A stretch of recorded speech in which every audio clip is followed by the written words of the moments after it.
오늘 경찰이 출석합니다. 오후에 출석하는데요. 폭행과 사기 혐의로 피소를 당한 린다김 출석을 할 예정입니다. 린다김 씨의 이 돈이 그러니까 뭐 이거 이제 지금부터는 이제 복잡해집니다만 일단 린다김이 도박을 하기 위해서 돈을 빌린 거는 확실한 것 같아요. 네, 그렇습니다.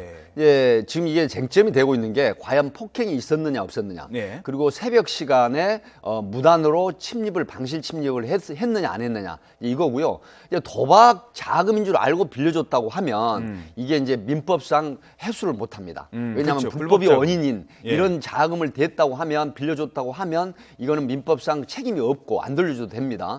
그런데 과연 이 사람 주장대로 정모 씨 주장대로 결혼을 앞둔 이사 자금이다. 예. 그런데 평소에 알고 있는 파라과이 교민 출신 58세 된 이분이 내가 보증을 쓸 테니까 빌려주라 순수하게 이런 게 입증이 된다고 하면 이제 도로 받을 수가 있죠. 하지만 또 이제 쟁점이 여러 가지가 있죠.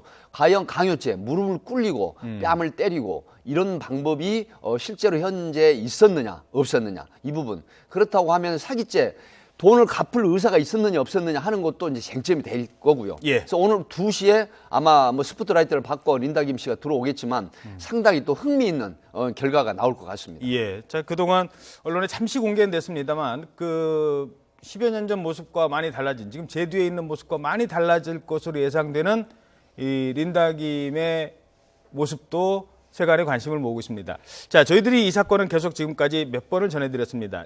지금 제가 팀장님한테 여쭙고 싶은 것 중에 하나는 꽁짓돈이란 겁니다. 도박 자금을 위해서 돈을 빌리지 않습니까? 네.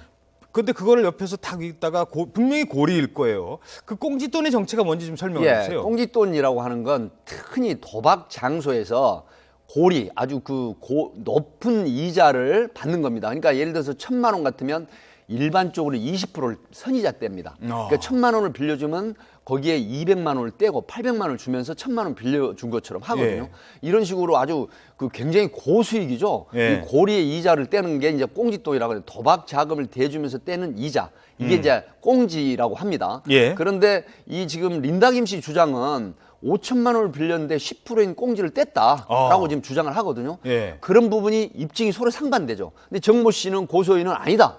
5천만 원을 다 빌려줬고 그다음에 추가로 300만 원을 더 빌려달라고 해서 빌려줬고 이틀 후에 갑자기 1억 5천을 도박장 카지노장에서 잃었는데 5천만 원을 더 빌려달라고 했는데 안 빌려주니까 결국은 무릎을 꿇리고 뺨을 때리고 어떤 폭행 협박을 했다라고 주장을 하는 것이거든요. 그러니까 이 꽁짓돈이라고 하는 건 입증이 되면 민법상 돌려받지 못하고 예. 그다음에 법적으로도 처벌을 받습니다. 그렇죠. 자, 다 웬만한 사람 이제 솔직히 도박에서 1,000만 원 이상, 2,000만 원 이상 그 자리에서 막 돈 빌린 사람이 꽁짓돈에 대해서 모를 리는 없습니다. 그런데 빌려준 사람도 마찬가지일 거예요.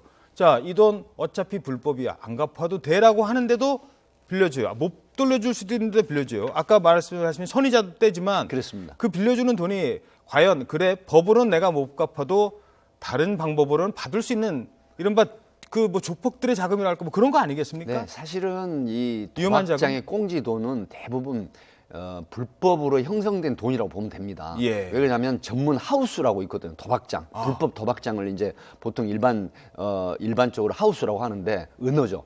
이런 하우스에 가보면 꽁지들이 꼭 한두 명씩 있습니다. 그래서 선량한 사람들을 유인해서 도박장에 전문 하우스에 불러놓고 도박을 하면서 예. 결국은 돈을 대부분 잃거든요.